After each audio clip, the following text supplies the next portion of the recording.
Good morning, ladies and gentlemen. Welcome to the EUROBAT webinar presenting the Battery Innovation Roadmap 2030 white paper. My name is Gert Meijlemans. I'm the Communications Director at EUROBAT, and it's a pleasure to be your host today. I'm joined by Alphonse Westgate, colleague from EUROBAT, and he will moderate the Q&A session with our speakers. Now, before we start, I would like to share some housekeeping rules with you. For those that are on social media, thank you for including the hashtag EUROBAT2030. If you have questions for our speakers, click the Q&A button at the bottom of your screen, and then you are able to ask a question to our moderator. Obviously, due to time constraints, unfortunately, he will only be able to cover a number of the most pertinent questions. Thank you for your understanding. Finally, in order to ensure engagement, we foresee a poll after each program block using the Poll Everywhere platform. You can participate in two ways, or you open a second internet browser on your laptop and put in the URL that you see on your screen, or you use your mobile device instead. Okay, I suggest that we immediately test the technology and make at the same time the bridge to the topic and the first speaker with an icebreaker question. We know that all battery technologies help decarbonizing society and have and also contribute to the green recovery plan. Therefore, we suggest the following question. What is the first and single word that jumps to your mind when thinking of batteries? Please fill out the white box that you will see on your screen. While we are waiting, I can tell you that we have more than 400 people registering for this event, which is a great result. And we have participants from various stakeholders, such as the European Parliament, the Commission, the Council, EUROBAT members, media, NGO, and so on. So let's see what's coming up. Take some time before the word cloud is being pulled together. I see energy, I see the word power, I see green. Okay, great. It seems that we are mastering technology. That's very good. And it's now time for our first speaker. It is my pleasure to announce Marc Zoellner, EUROBAT President and CEO of the Hoppeke Group, for the official welcome. Mr. Zoellner, please go ahead. Thank you. Well, good morning, ladies and gentlemen. As president of EUROBAT and one of the family entrepreneurs in the European battery industry, it is my pleasure to welcome you all to our webinar presenting the Battery Innovation Roadmap 2030. But first, allow me to thank Mr. Frans Timmermans, Executive Vice President of the European Commission, and Ms. Claudia Gamon, Member of the European Parliament, for sharing their views on how batteries and their applications can contribute to climate neutrality by the year 2050. While we have been pleased recently with the increased focus on batteries and our industry, looking back on the past months, two developments have emerged that will influence our industry for many years to come. First, in December 2019, the Commission published its flagship decarbonisation and growth strategy, the European Green Deal, on which Vice President Timmermans will further elaborate in his speech. Second, since January, the world has been facing the coronavirus pandemic and the consequent crisis for the public health and the economy. The coronavirus has had a major impact on our business, on our customers' business, and for all people across the world. This crisis has also shown the value of domestic manufacturing, and not only for medical equipment. Batteries have also been essential, even classified as essential, in managing the crisis, and they will continue to be essential for rebuilding the post-crisis economy. Indeed, the Commission presented their program for the recovery on Wednesday last week. What we need to build together are closed recycling loop for batteries, an industrial policy that recognizes all battery technologies and the jobs they offer and create in the EU, and finally, economic systems that are resilient. And therefore, we must use all the opportunities that the transformation of mobility and energy systems offer us, and reap the benefits of digitalization. All these changes will mean opportunities for us, the battery manufacturers. EU policymakers are continuing their work on the battery policy framework. The preparation of the batteries regulation is in its final stages, and the research and innovation framework on batteries is also in progress. We're happy to discuss these files with the European Parliament and Commission, and we're happy to contribute to them as they are key for us, the battery makers, in the coming years. The innovation roadmap, which we will present today, fits very well in this process. This document clearly shows the EU and innovation potential of a range of battery technologies and highlights their benefits for a multitude of applications. These findings were indeed very important when discussing the upcoming key policy dossiers. I will defer to my EUROBAT colleagues to fill you in how all battery technologies can contribute to an even stronger European innovation landscape.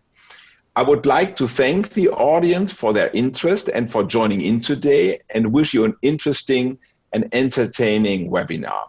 And now I'm delighted to hand over to Vice President Frans Timmermans for today's first keynote speech. Mr. Timmermans, thank you very much for taking the time for us, the battery makers. The floor is yours. Thank you very much. We had some problems with the connection, and apparently we had to change my position from somebody listening in to a panelist. So here I am, and my apologies. I'm usually very much a man of the clock, so I'm sorry to be late. But I'm looking forward to our exchange. I think the need to work with you in the next couple of years is only going to increase.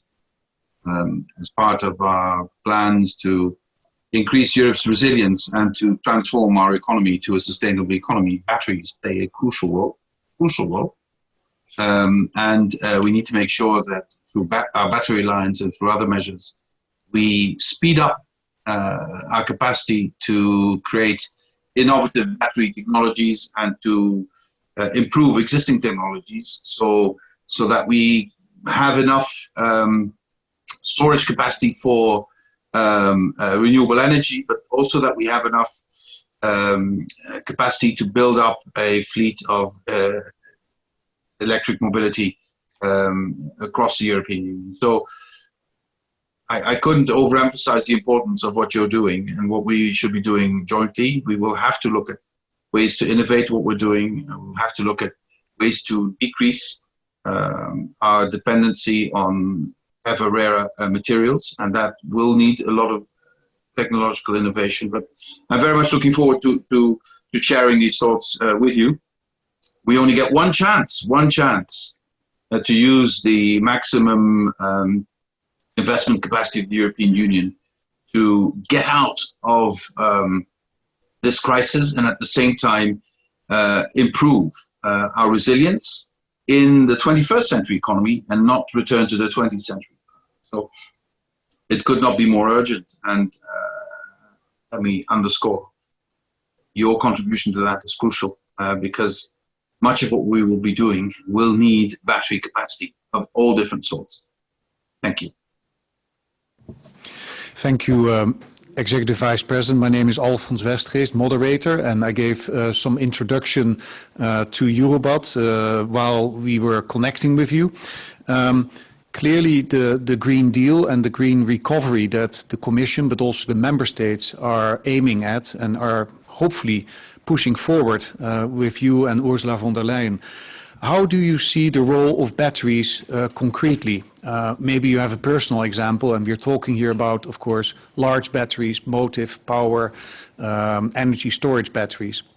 Do you see a specific role for batteries in that green recovery? You alluded to it, but could you be a bit more specific, perhaps?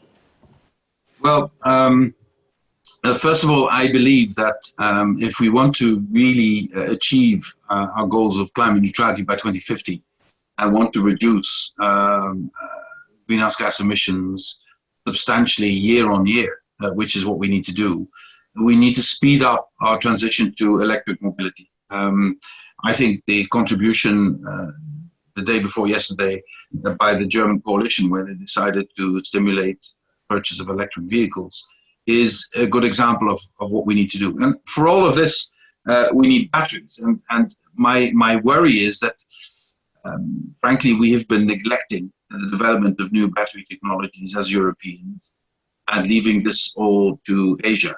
And that was not a smart choice. We need to make sure we build up our own resilience on it and develop new battery technologies. And especially I would be interested in seeing to what use you can put these batteries, not just in electric vehicles, but also, as I said, larger batteries for the storage of sustainable energy. Batteries are not going to be the silver bullet, the only solution, but they are an essential element of that solution.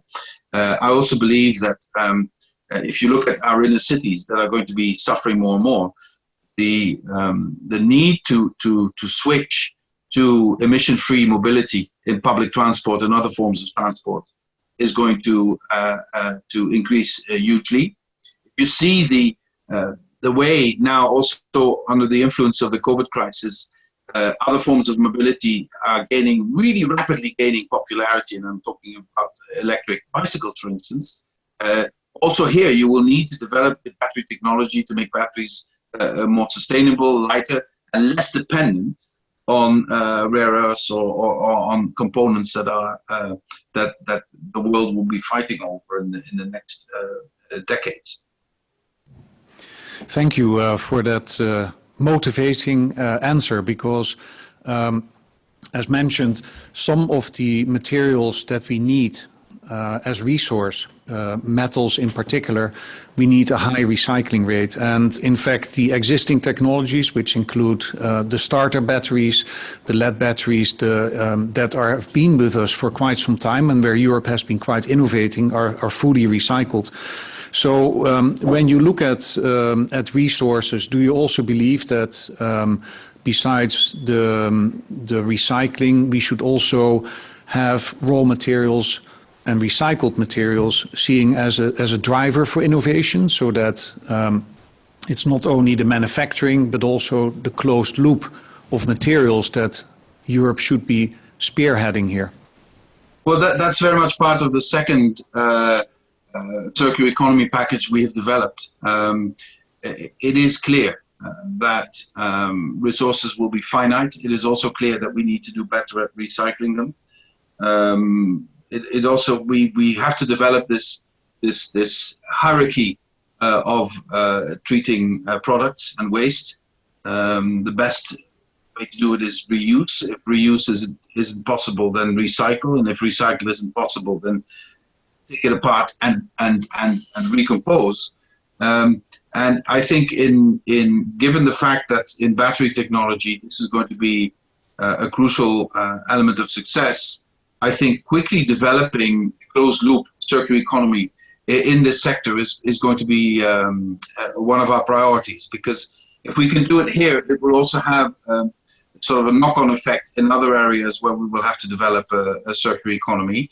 But here we have very little, we don't need to put a lot of effort in convincing people that it will be necessary here. There's already, because that's one of the advantages of the way we have treated existing batteries. People understand these things are dangerous if you don't recycle them well.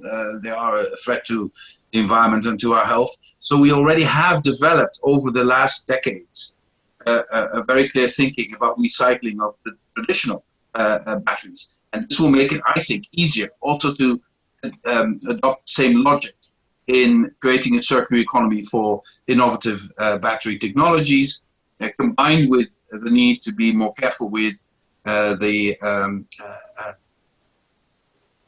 rare earth or other products you need for batteries, and combined with the fact that we will try and have to find other components for batteries in the future. Thank you.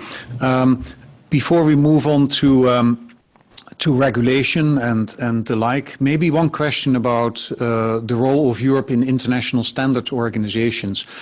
This may be a topic that is or is not familiar with you, but do you see also a role for Europe to stimulate international standardization and taking a lead role in these existing and new technologies for mobility and storage? Do you have any insights before we move to the third part on regulation?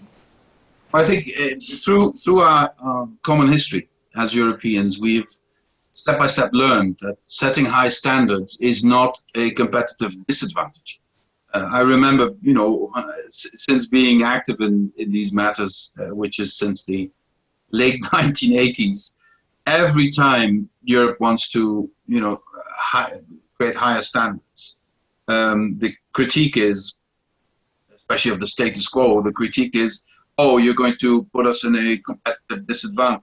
But the experience is the standard setter, which has a market of almost 500 million consumers, is a standard setter for the world because everybody wants to be on that market. So I think if we invest in future-oriented standard setting, we will set the standard for the rest of the world. And we have to do this because other parts of the world want to be on our market, but do not necessarily have the same requirements in terms of the way they treat their batteries, as we know from China and elsewhere. So I think standard setting and taking a leading role in standard setting is going to be crucial on a global scale. Everybody wants to be active on our market. So if we set those standards, they will comply with them. And I believe this is the way forward also in the battery technology.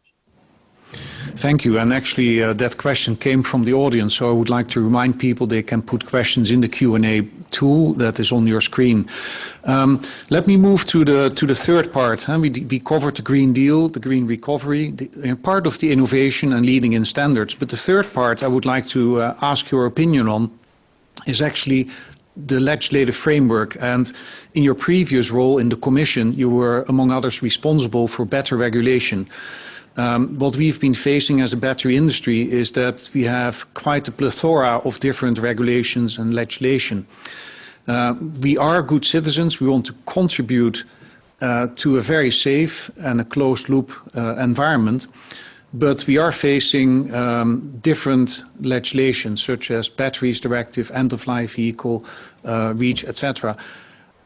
Would you, and to what extent, would such legislation be possibly more harmonized, for example, in a new battery regulation, rather than in a battery directive, which is currently the place? Could you elaborate a little bit on that, please? Well, this is indeed my intention, to make sure that we are coherent in the legislation and that indeed move towards a regulation that would allow us to be more coherent and create more clarity for people working with it like yourselves. But to get there, we need your contribution, and I have to say, I have to pay tribute to the way you have been part of this exercise to get us to update our legislation.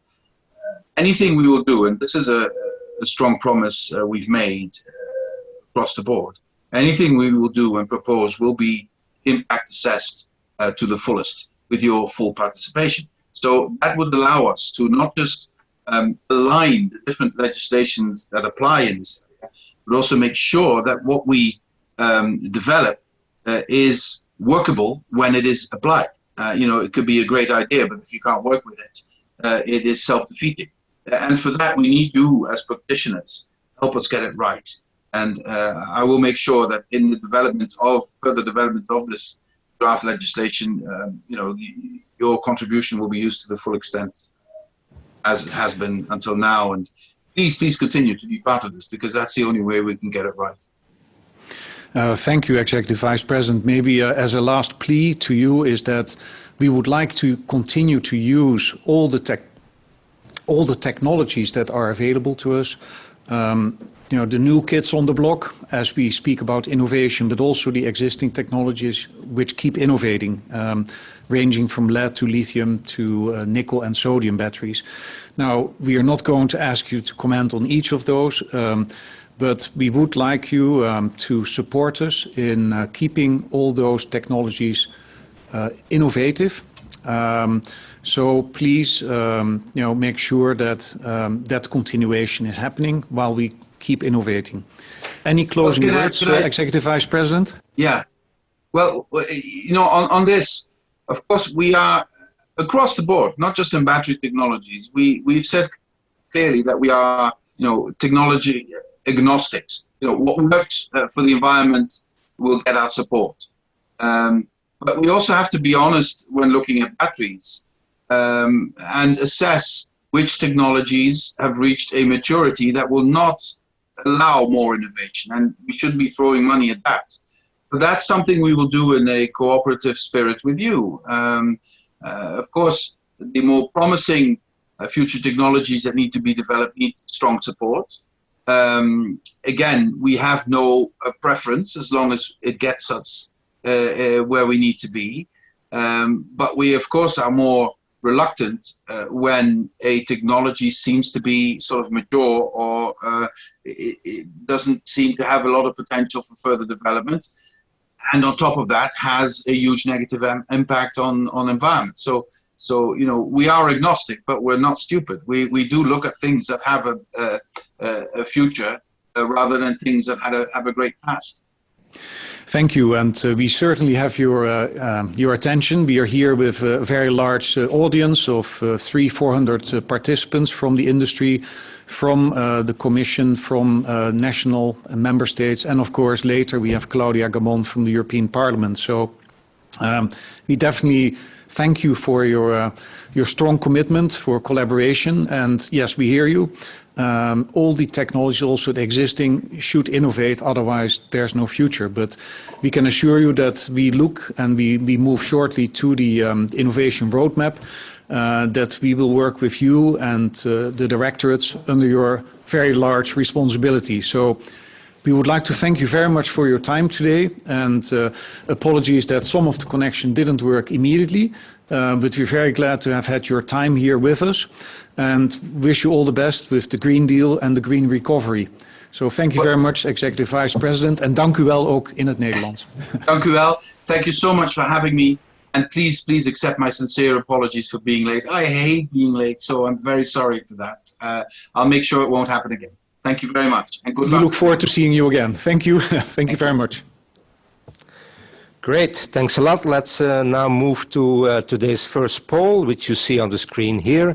So what is the key barrier preventing batteries from contributing to the green recovery and energy transition? So you see a number of options you can choose. You can only choose one. So ranging from a legislative framework for batteries to low carbon price.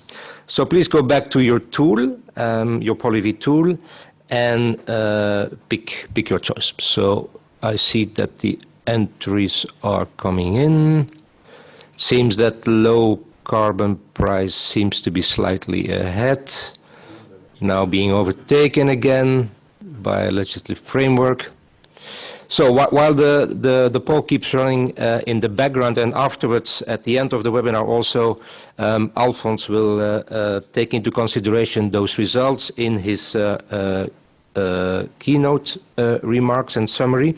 In the meantime, I would like to refer back to you, Christian Rosenkranz, in order to present the EUROBAT white paper on battery innovation 2030. The floor is yours, Christian. Thank you. Right. Thank you so much, Geert, and good morning again, ladies and gentlemen. We heard from Executive Vice President Timmermans already a couple of highlights which we want to cover within today's webinar in order to deep dive on the parameters that he mentioned around the resilience of the European industry, covering applications from automotive to stationary in order to be become energy neutral and CO2 neutral in Europe by 2050. As mentioned earlier, this has elements of further investments into our technologies. As Mr. Timmermans mentioned, some technologies have a great past. We would like to convince the audience that they also have a very bright future. There is differences between the various technologies that we see as the major technologies for 2030. However, they complement each other nicely in their set of performance parameters, and we will give you more details around where we think the support of our industry to the Green Deal can be achieved. If you take a look at the application side, you will find on the next page that we have 4 major areas, as mentioned also in the keynote speech. There is the automotive sector, which is, of course, a strong contributor to both CO2 emissions and also reduction potential. But then we have the stationary sector, where we start with small uninterrupted power supply devices for residential use up to large arbitrage systems, which support the use of renewables in order to stabilize our grid technology when it comes to decentralized energy distribution. But also, and not to be neglected, all forms of mobility need to be taken into account, and we have 2 areas of motive power, one for material handling purposes and the other one for off-road transportation, whether it's rail or ships. The good news is there is an energy storage technology available for all of them. The not so good news is they are all very specific. The European battery industry has developed specific application knowledge over the last years, which also resulted in significant progress in standardization, and we would like to continue on that path going forward. If we move on to the electrochemistries, some of them are longer on the market, and some of them are rather new kids on the block, as Alfons mentioned very nicely. We have developed a roadmap around these 4 major electrochemistries: lead, lithium, nickel, and sodium-based technologies. They have, all of them, further innovation potential through the next 10 years, which we would like to show you on the next couple of slides. But in order to achieve an industry consensus and reflect not only the opinion of our 50 members of the EUROBAT Association, but also take a global view, we have included also in our research activities the consultants of the Consortium for Battery Innovation, CBI, as well as the Recharge Association, both of them very well positioned on a global base with a strong pre-competitive research landscape with universities, so that we really reflect a global view on technologies and their potential. So moving on, and now we are going to deep dive on the technology itself. We would like to highlight how we did our assessment. On the left slide, on part of the slide, you can see a table which serves the only purpose to impress you deeply on the amount of details we put into this work, in order to highlight that we have put this all into a 40-page white paper presentation, which we would be pleased to share with you after this event, and it will show you the assumptions as well as the conclusions we've derived from our research. But the key message about the table on the left side is that we have different strengths and development potentials of all electrochemistries, and that we took a very holistic approach in order to assess the technologies, starting with the electrical performance and also the lifetime expectancy, which is for total cost of ownership from cradle to grave an important parameter. But we took also sustainability aspects into account. We heard from Mr. Timmermans, it's both about the raw material mix as well as the recycling rate of our products in order to support the circular economy aspects. And all of these parameters contribute.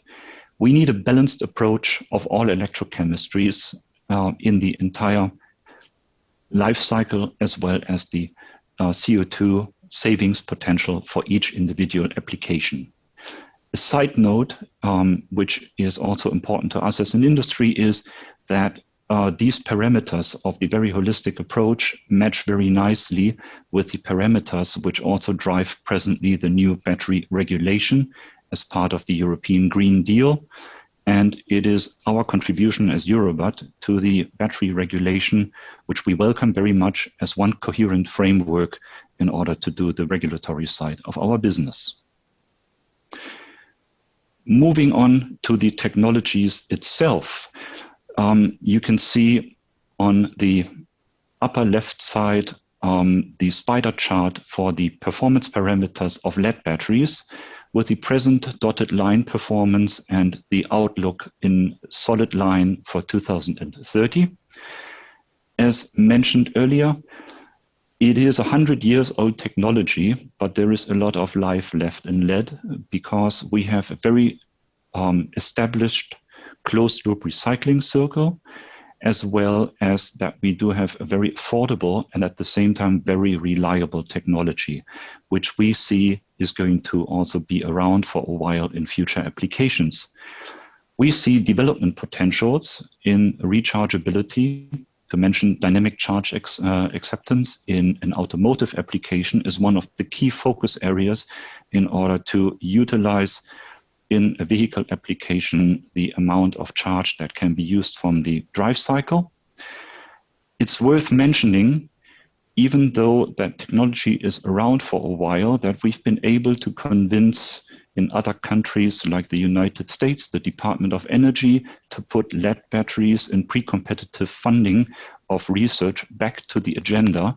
And we have now also activities funded by the US Department of Energy around charge acceptance improvements. Then we have nickel-based systems which combine superb cold cranking performance with lighter weight than lead batteries and include also fast recharging times. This makes nickel-based systems an ideal application for cold cranking purposes where weight plays an important role, like for aerospace applications. We will find it also as NiCad systems in non- or off-road applications like in trains. The development potential still given is the cycle life and the calendaric life of nickel-based systems.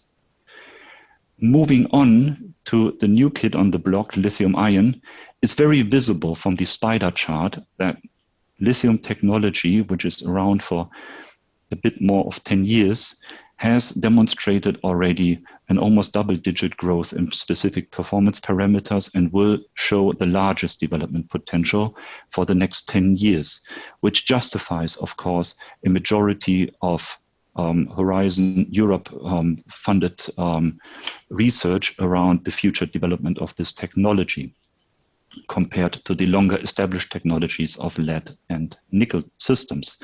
However, from a holistic standpoint, there is still development potential when it comes to the recycling efficiency, the material recovery rate, as well as the dependence and resilience on critical raw materials. And calendar life at specifically elevated temperatures is still something which needs to be proven and further developed. However, it's worth pointing out that lithium clearly shows an unrivaled potential in specific performance of energy as well as power. If you sum it all up in the 2030 outlook to the lower left end of the chart, you can see that the existing and established chemistries have a right of existence around their affordability. An established industry with over 100 gigawatt hours of capacity in Europe already.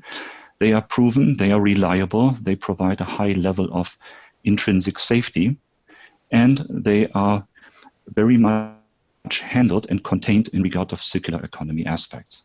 However, lithium is clearly one of the players which shows the highest potential for future development, specifically around developments of solid-state electrolytes or anode technology with lithium metal. So, moving on to the 4 areas earlier introduced of our applications. I'm going to walk you through the mobility, automotive mobility, and Bernhard Riegel, my dear colleague, is going to cover then the areas of stationary and motive power. As mentioned earlier in the introduction by Alfons Westges, we have right now, for the classical start light ignition application, the predominant technology of lead batteries. We expect that to be also valid through 2030 because there is a couple of key features in lead batteries for start-stop and micro-hybrid applications which make them a very valuable player in this market. We see that we have key areas of development around capturing the regenerative braking energy, which will be addressed by the rechargeability and dynamic charge expectance. And also, since engine compartments show higher and higher temperature levels by the integration of each component, we see that we have to work on the temperature robustness. Moving on to higher electrifications of the powertrain, specifically xEVs, plug-in hybrids, and electric vehicles, we see that lithium-ion is the technology of choice. Cathode materials have strongly evolved around nickel-rich systems, and we see that on the anode side with silica-doped anodes on carbon basis and in future lithium metal electrodes, we have superb drive range and autonomy ranges by the specific energy content of the systems. The key areas are still mentioned around volumetric energy density and preventing any abuse scenario in case of accident or around propagation of unstable events. The 12-volt auxiliary battery is an emerging space because every electric vehicle as of today has still a 12-volt lead-based battery inside. Those batteries are needed in order to handle key offloads, and they also provide a fallback solution and a very safe fallback network in order to wake up the high voltage system, but also be, in case of any emergency, a secure level of power supply to the electric vehicle.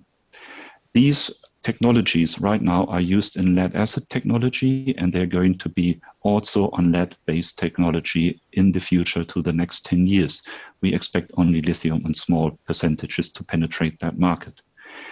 Last but not least, the segment of heavy-duty commercial long-haul or delivery van applications is also not to be taken out of our assessment because both on the powertrain side for start-stop applications during the drive cycle, but also during the key offloads when it comes to overnight hoteling functions, since drivers basically live in their trucks 24/7, we see the need for an improvement in the deep discharge capability of trucks, as well as the better rechargeability of the batteries in order to be charge neutral at the end of the drive cycle. These technologies for the near future we expect to be lead-based, which is based not only on the dischargeability, but also on vibration proof of the technology, which demonstrates the robustness of lead-based systems. With that, I would like to hand it over to Bernhard to walk us through the areas 3 to 4. Maybe, and thank you, Christian Rosenkranz. As moderator, I have watched that there are some questions coming in. Oh, so better. Yeah, and in fact, you already answered some which said, will lead batteries become obsolete? You actually just said no, we need them as auxiliary and also in a number of automotive areas for a long time coming. In terms of, I would say, the technology in automotive, and at some point you mentioned, I believe, to capture energy from regenerative braking of the vehicle. How will that electrical energy be used in such an application? Could you say something in terms of innovation there? Absolutely. The research on lead-based systems over the last 2 decades has been mainly directed to the positive electrode in order to improve the temperature robustness, prevent any corrosion, and elongate the life. In recent years, most research was on the negative electrode side, which is limiting the charge acceptance, and that's the key element to capture the kinetic energy of the vehicle and feed it back into the battery. because the whole drive cycle and the internal combustion engine is actually most efficient in regard of emission reduction when it is switched off. Hence, we see more and more start-stop applications, not only at traffic light stops, but also during sailing mode to switch off the engine. And then the vehicle relies fully on the battery system itself to provide critical power to braking systems and convenient features of the car. Hence, everything we can get back from the kinetic energy of the car into the battery is much appreciated and helps the overall efficiency of the vehicle. Thank you, Mr. Rosenkranz. We would like indeed now to move over to Bernhard Riegel, who will discuss with us the other areas of innovation, and he's the EUROBAT Task Force Leader for Innovation and Director of Hobecker Batteries. So, thank you very much, Alfons, and also Christian. At this point, I would like to take now over to present in more details 8 selected industrial applications and Swiss in 3 additional key areas of our EUROBAT battery innovation roadmap. Also available market studies, this is very important, say today is that we will see a steep rise in the industrial global battery demand. In 2019, the global market was already $12.3 billion with a share of $7.9 billion for stationary and $4.4 billion for motive power applications. As we will discuss and what we've seen before, the choice of technology will be very much driven by the application. Especially now, Area 2, which covers now the material handling and logistic market, led at the technology, has today about 90% market share. Driven by noise and emission legislation, battery forklifts will replace internal combustion engines. Due to high standardization and the need for counterweight, we expect lead to remain the dominant technology by penetration from 15 up to 30% lithium. If we go on for HEV transport system, which will be the system operated without direct human interaction, nowadays powered by lead, NiCad and lithium-ion batteries, the key areas of development are the field of high volumetric energy and power density, broad operation temperature conditions and cyclability. So mainly in 2030, the dominant technology is expected to be lithium-ion. If we go on now with the next slide, which covers the area 3, this is off-road transportation. A significant part of achieving the decarbonization goals is expected to come from the railway segment. So overall rail market shows a good growth potential in the next decade. For railway batteries and railway standby used in various applications, today mainstream technology are NiCad, lead and lithium. New upcoming applications are the hybridization and electrification of rail power traction, which is expected to be the fastest growing battery segment for railway applications. Due to the high energy, high power cyclability, high power density and cyclability, lithium system suits best. The key areas which we see of development will be the volumetric energy density, the lifetime and operation temperature range. So for the railway segment, the dominant technology in 2030 will be for traction application, the lithium, and for auxiliary, lead and NiCad. In the marine sector, this will be also a strong contributor to carbon dioxide emission and pollution reduction. Lithium also is mainly used for hybrid or pure electric propulsion. Lead for onboard auxiliary services. The key areas of development will be also gravimetric, volumetric energy density and cyclability.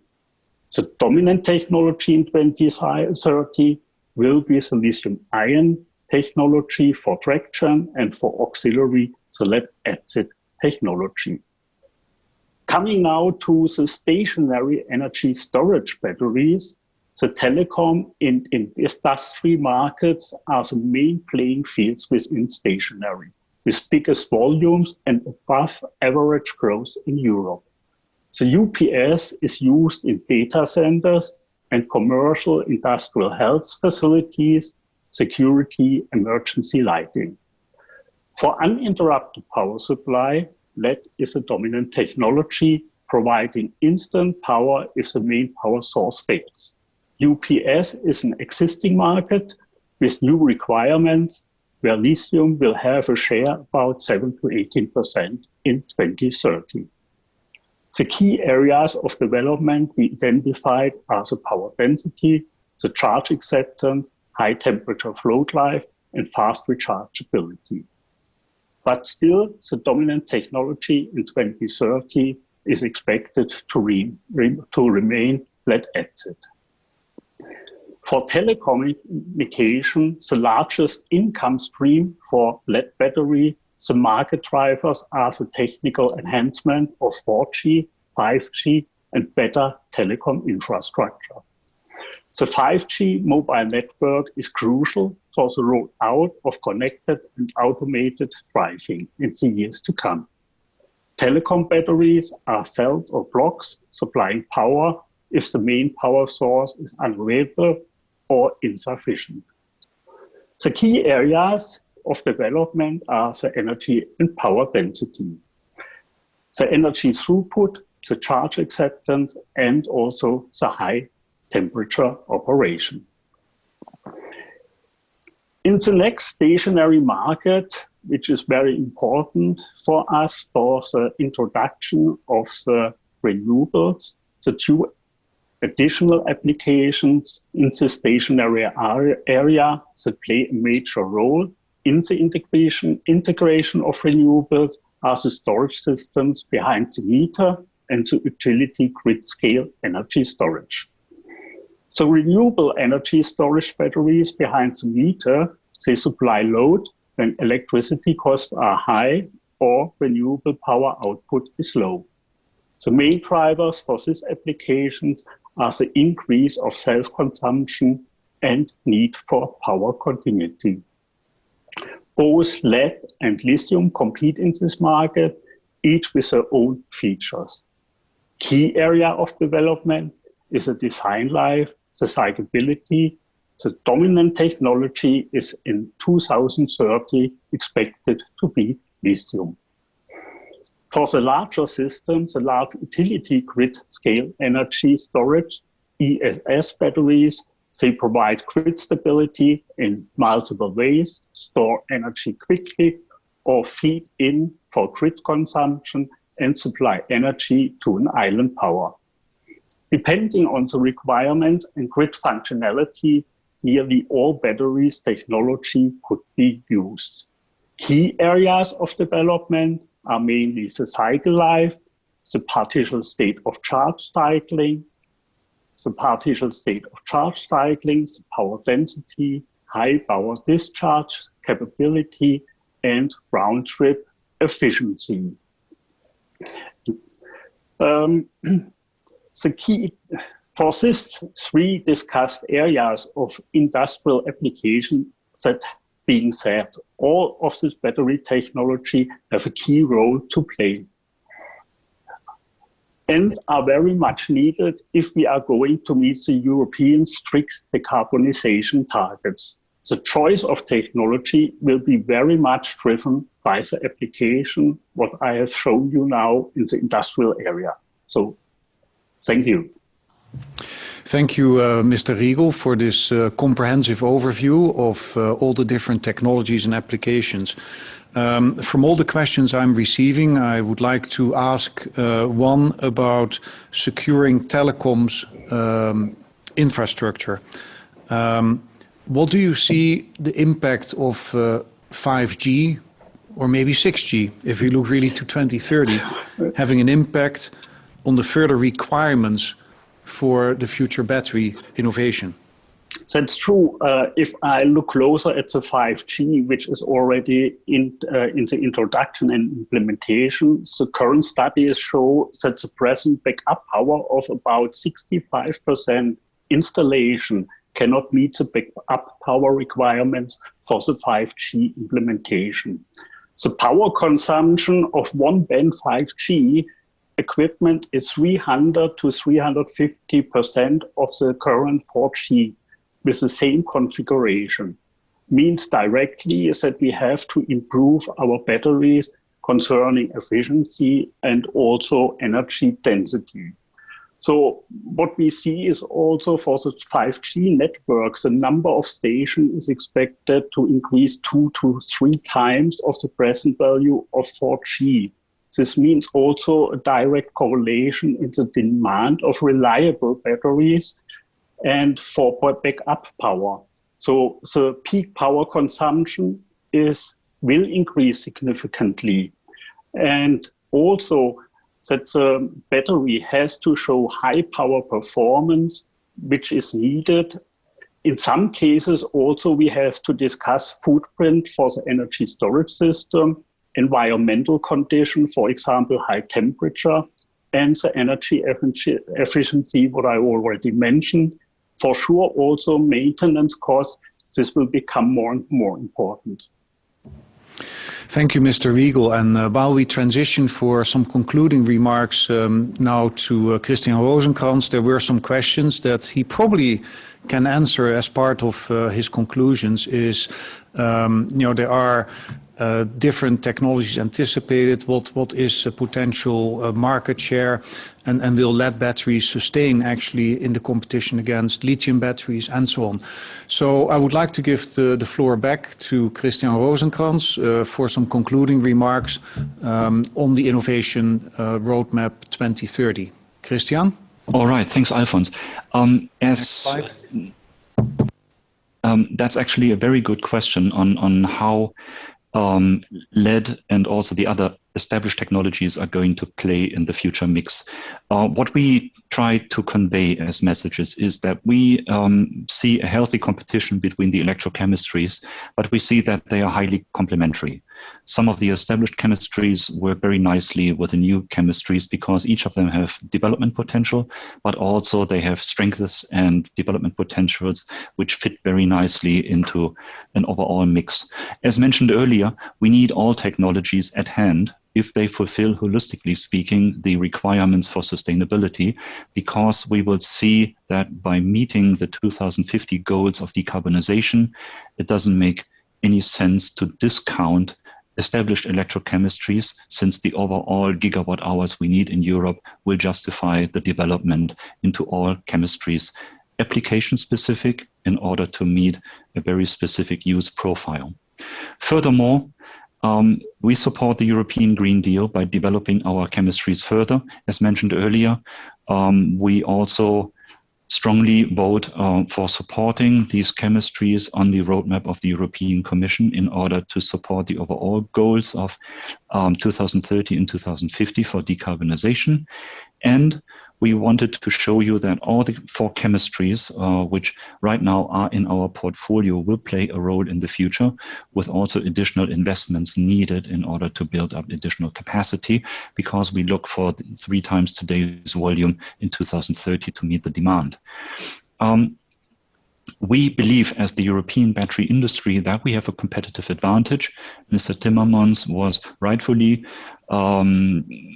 critical about the investments into R&D done in the past and whether Europe lost its competitive position against Asia in advanced technologies.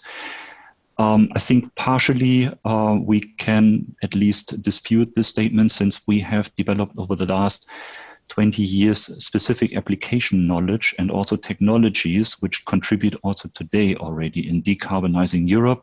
And of course, we as an industry are very willing to further invest with the necessary framework in order to build up Europe's competitive position in the future even stronger. With that, I would like to conclude. We look very much forward to your questions on the roadmap and also would welcome you to read through the 40 pages in order to see our assumptions and conclusions and pass it on to the master of the ceremony back for the next speaker. Thank you. Thank you very much, Christian, and also Bernhard, for that overview. We received a lot of questions, but unfortunately, for the sake of time, we are slightly over time at the moment, so we need to catch up a bit. And actually, I would like to move to our second poll, which you see on the slide here. Batteries are recognized for decarbonizing transportation sectors and energy systems. Why should R&D be focused on all batteries technologies to support the Green Deal? So you can choose again only one option, and I see the results coming in as we speak. Seems to be even, but slightly in pole position is the third reply, being overtaken by the first again. So we're going to leave it open for a while, and I would like to take now the opportunity to announce our final speaker of today, who will deliver the second keynote speech. It is Claudia Gamon, Austrian politician and one of the leading MEPs in the European Parliament. She belongs to the Renew Europe group and is also driving the recent energy storage innovation report as the main rapporteur. Ms. Gamon, the virtual stage is yours. Thank you. Thank you very much. I hope you can hear me well. So, dear Mr. Rosenkranz, dear Mr. Riegel, dear EUROBAT members, thank you for inviting me to this webinar. It's a great pleasure for me to speak about the role of batteries for energy storage today. My name is Claudia Gamon. I'm a member of the European Parliament from Austria, and I'm a rapporteur of the European Parliament for its initiative report on energy storage. In the past months, the more research I did on this topic's importance, the intricacies and the challenges, the more my interest and my own passion for the topic grew. Also, I live in an area in the mountains where people love and rely on their batteries in the form of their electric bicycles mostly to get to work and get home. As it has been made clear by the previous speakers, having committed to our ambitious climate and energy targets, energy storage will be a crucial topic in the upcoming years. I'm sure of that now. We are all aware that the higher share of renewables in the energy system, or the higher the share, the greater its volatility will be. And I do think that batteries will provide us with an enormous potential going forward of storing energy in a sustainable way. There are, of course, plenty of possibilities on how to store energy. Some new, some are more close to market than others. Some have existed for a long time. Batteries are one of those technologies that we all know and have relied upon for decades. And yet it's hard to overstate their potential future purposes that are still yet to come. And as many here today have already pointed out, I'm convinced that batteries will play an important role in the future of energy storage, be it as a power supply for electric vehicles, smart charging, storage applications, or just to store energy in private homes or on a larger scale. And in private homes, for example, where I live, I already know many people that do this at home and are very happy with it. I think it's paramount for political decision makers to maintain a stance of resolute technological neutrality. And this is one of the key demands of the Parliament's draft report on energy storage. And with this draft report, we translated this necessity of remaining technologically neutral into a report that actually further aims to relieve many of the battery industry's current pains that still exist. We see that in a European Union that strives to become climate neutral by 2050, batteries are essential for climate neutrality because they provide two central features for energy generation and providing energy, namely energy security and grid stability. We have heard about these features in technical detail also, and batteries having a fast response time, being able to secure the power quality of an energy grid, they are ideal solutions when it comes to frequency control, the balancing of demand peaks, and buffering of fluctuations. And all of these characteristics combine batteries, in my opinion, into one of the central building blocks for European energy, or for our common European energy future. And that means both the necessity of being carbon neutral, as well as securely supplying our citizens with the energy and power that they need. And I do think that the security of energy supply must remain our priority at all times. And by ours, of course, I also mean politicians, because this is our job to do. And so I think that also what we heard today from the Executive Vice President of the Commission, the EU faces a very interlinked challenge of having a steady increase in energy consumption and also a need for climate action. So we need to look for new and sustainable ways to store energy. And to put this challenge into numbers, which I'm sure many of you already know, some projections show more than a 50-fold increase in the demand of storage capacities. Which is due to, of course, more sectors being electrified. And the batteries, I think, are at the center of a portfolio of solutions to bridge this enormous gap between the availability of capacities and the predicted necessary capacities. However, if we want to unlock the full potential also that batteries provide us with, we need to update the current legislative framework. And for that, I think a constant dialogue between all the stakeholders is very important, which is also why events like this webinar are so important. When it comes to challenges, I think two of the biggest are the dependency on raw materials from third countries and the battery cell manufacturing capacities, for example, for lithium-ion batteries. So in order to be a frontrunner in battery production, we need to further support the innovative battery development that is already happening in Europe. And this is why I think cooperation in this field is so crucial.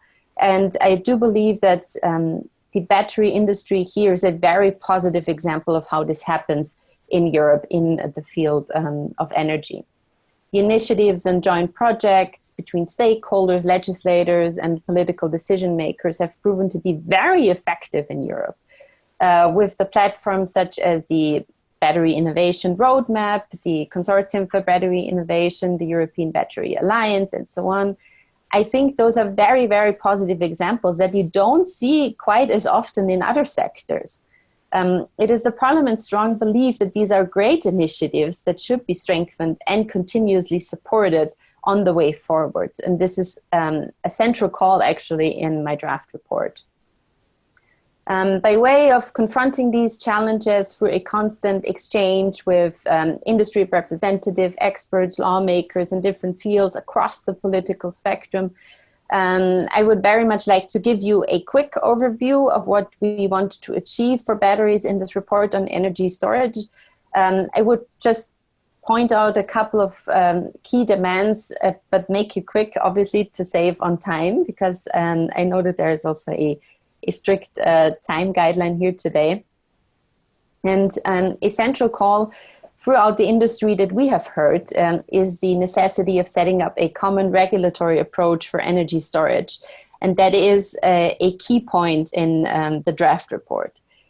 The issue, I think, stems from a lack of common understanding for the need of energy storage, which obviously also comes from the differences between the member states.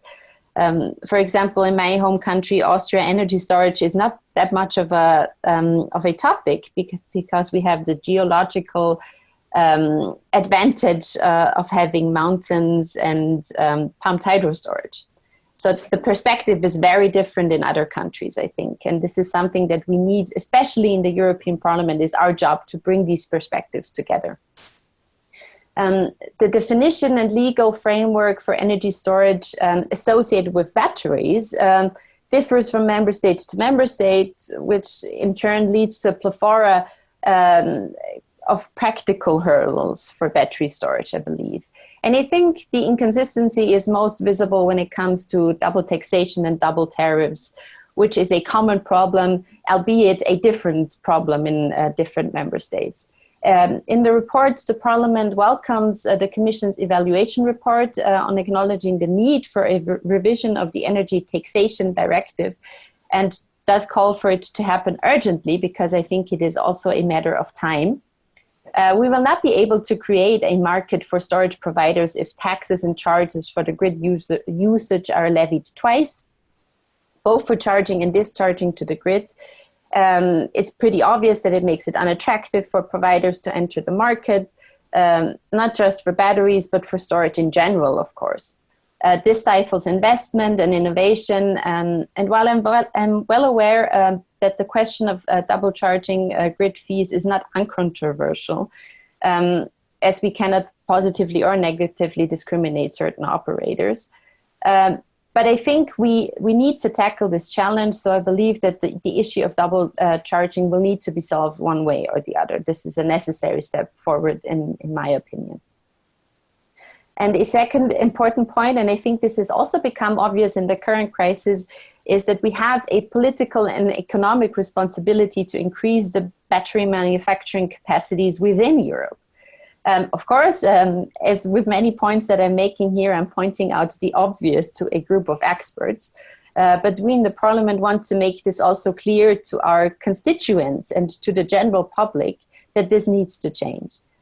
These kinds of disparities create a heavily one-sided reliance on production sourced outside of the EU, where also environmental standards and working conditions for manufacturing and extraction of raw materials are doubtful and very different than in the EU.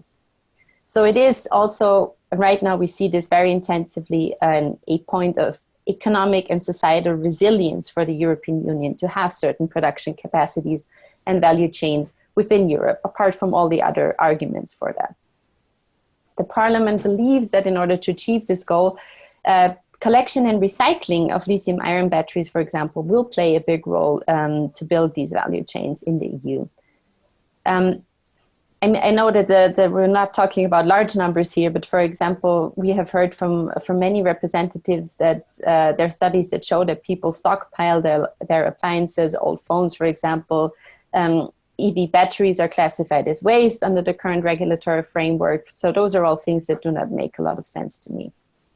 So this is why the EP draft report on storage calls for an urgent revision of the battery directive with an ambitious recycling and collection goal for new battery types, including lithium iron. And what I have also learned from representatives from your industry is that lead-based starter batteries in the automotive and industrial sector are great examples for successful battery recycling, also by overachieving their targets. And I think that this can be a very useful blueprint for lithium-ion batteries. And now I see that I'm not keeping my time very well. I will make a quick fourth point, which is very important to me also personally, and that is to highlight the importance of promoting research and innovation throughout the field of batteries. This is something that we have to promote in all fields, especially now that we talk about energy transition and so on. But I think we will take a big step further the more money we invest in research and innovation. And that goes, of course, for many, many other fields as well. And on the basis of this report and in close dialogue with the stakeholders and the European Commission, our goal is to prepare for the regulations that are necessary for an evolution of energy storage and the generation and distribution of energy in general. And we are aware that there is still a lot of work to be done, but I do think that this is a great starting point. And especially in this part of the debate on batteries, we have a continuous cooperation with industry, with experts, with researchers, and we believe that the necessary changes for a climate neutral and digitalized European energy grid is possible. We have many people in the European Parliament working on this that have a lot of passion for the topic of energy storage, have a lot of knowledge also on batteries, and I'm very happy to work together with them to really provide a good initiative report to show that the Parliament stands firmly with the goal of increasing the capacities for energy storage, and that we believe that batteries play a really big role. And so thank you very much for your time and listening to my monologue here. And thank you for organizing this very constructive event. It has been also very interesting for me to listen into the speakers that came before. I'm confident that we must continue this kind of cooperation also in the future, and hope that we will also be able to see each other personally at some time in the future, maybe in Brussels or somewhere else. Thank you, Ms. Claudia Gamon. A very detailed and a very inspiring address that you made here. And we do get quite a few questions. So you were right on time. And we do have some time for a few questions. You mentioned other colleagues in the Parliament that have shown an interest. Could you amplify that? Is that across groups, across countries that you see that your colleague parliamentarians are supporting batteries? Yes, I mean, it is, as I said before, people in the European Parliament are there also to show that there are different perspectives. And I think especially in the topic of energy, it is obvious that people have different perspectives. But what I have seen also from my colleagues that are shadows on this report is that all of them are very constructive in how they work. We are all well aware of the problems that the battery industry faces, and there is a lot of understanding for the problems there, and it has actually also for me been a very positive experience working together with my colleagues on this. I have only had different experiences in national politics, and I'm very positive and happy that in the European Parliament this works very differently. Thank you. Well, all batteries have, of course, substances that need to be taken care of sustainably. We talk about design of batteries, recycling of batteries, and they of course have potentially the hazardous substances in there which need to be taken care of, lead, nickel, cobalt. So we hope that we get your support in that area. Yes, of course. And for that, I mean, this topic, and I know that you probably experience this a lot in your work. We have there is always a problem with specific wordings. Obviously, you deal a lot with hazardous materials. That is obvious. But I do believe that we need to have an evidence-based approach on this. And there is a lot of evidence, also a lot of knowledge in the battery industries on how to safely deal with these materials. And so for me, standards are very important, but it's also important to have an open, transparent, and evidence-based debate on this. And to also have a clear communication to the citizens of Europe that the work of the battery industry is also to make safe products for them, and that they can be sure that anything that is produced here is also safe for them. Thank you. I have a couple of questions related to the jobs that are needed in the future. And we talk about a recovery deal, getting through the institutions. So what is your perspective when you think about jobs and skills that are required? What type of jobs? Do you have any recommendations for us on how to approach that in the European Parliament? I'm sorry, but in terms of creating new jobs in this industry? Yes. Or? What skills? When obviously we contribute with our existing technologies, but we need a skills transition. Is the Parliament also supportive in research and innovation that will help the education of those that are currently challenged by the pandemic, the unemployment threat? Besides the good initiative on the political level, do you also see that the Parliament will support jobs and growth in batteries? And what is the view on that from Parliament? Well, of course we do. I mean, but there are two perspectives for this issue, and one is guaranteeing that European companies, that the European economy will get safely through this crisis and out of this crisis. And another question is whether or not also we have a problem, or the question for me is whether or not we have a long-term problem of skills in general in Europe. And here, this is a question that, of course, is very important to the European Parliament. And there is a focus in the European Parliament on building up skills for European workers. But this is a question that, in my opinion, definitely needs to be answered by national politics. Education, as you know, is not a competence of the European Union. We can, of course, provide the national politics with goals that we believe are important across the European Union. Personally, I believe that we need to invest heavily, not only in research and innovations, but building skills for our citizens from an early age on. I think we need to invest, obviously, in education in the long term. That is something that should never be forgotten in any industry, that any euro that is spent on educating children early on is money well spent in building skills for an entire generation and possible new jobs. Thank you, Ms. Claudia Gamon, for your quick understanding of all the issues that we are facing. We thank you for the great report that you have spearheaded, and we look forward to continue relations with you, exchange views in this term of the Parliament, which, as you said, and as you know, also from Commissioner Timmermans, is a very critical couple of years for our continent and for the battery technology development. I would like to hand over to my colleague for the third poll, and please stay with us for a few more minutes while we take the poll and the concluding remarks. So the poll is open, Gert. Thank you very much, Alfons. Indeed, we're going to move to the third and final poll of today, obviously on the topic of energy storage. So, which battery services would be beneficial for the energy storage transition? And here you can choose more than one answer. So I see that the poll is uploading. Seems to be that the first option is the most popular for the time being. The rest follows.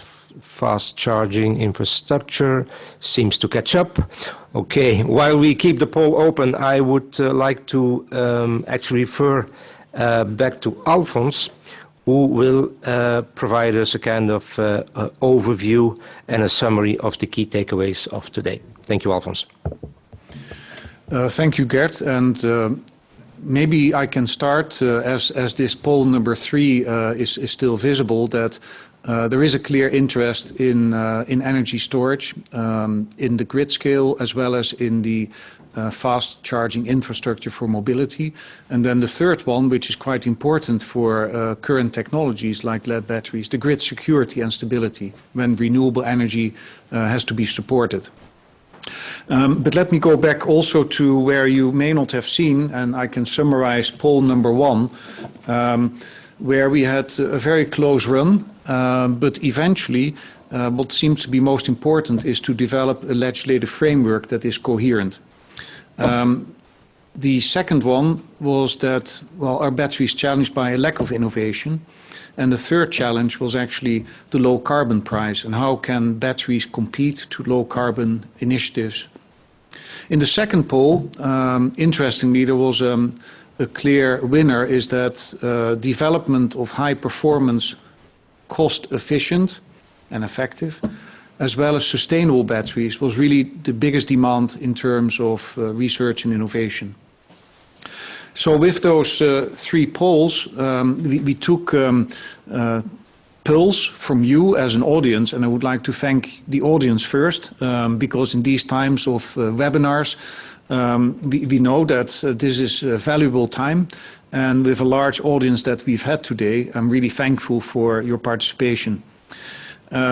Secondly, I would like to thank the Executive Vice President, Timmermans, as well as the MEP, Claudia Gamon, and our distinguished speakers. First of all, our President, Marc Zoellner. Secondly, Christian Rosenkranz, Cluster Leader, and Bernhard Riegel, Task Force Leader. Together, I think we've seen a very complete picture and a very positive picture on innovation going forward in the battery industry and the supply chain.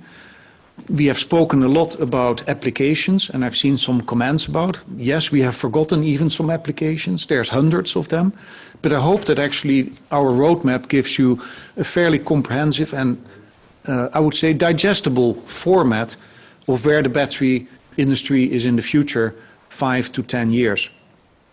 So it means actually that this is an opportunity for you to dive deeper into that report. We also will continue as EUROBAT to interface and have dialogue with the institutions, the Commission, the Member States and the Parliament. And that we hope to see every one of you again in a next occasion, hopefully in person. But if not, we hope that this webinar was interesting, motivation, as well as diverse in terms of speakers and content. With that, I would like to thank you all for your time and commitment. And we will close with actually a short question on evaluation of the webinar. Gert? Exactly. Thank you very much, Alfons. And I have to say we are more or less on time, so that is indeed the good news.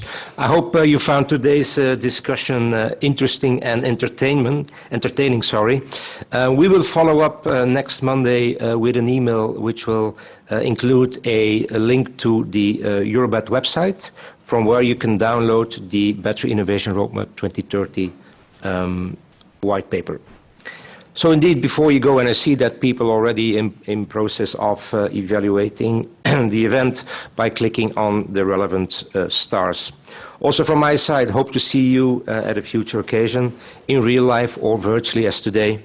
Have a nice afternoon and a nice weekend. Thank you and bye-bye. Thank you, bye-bye.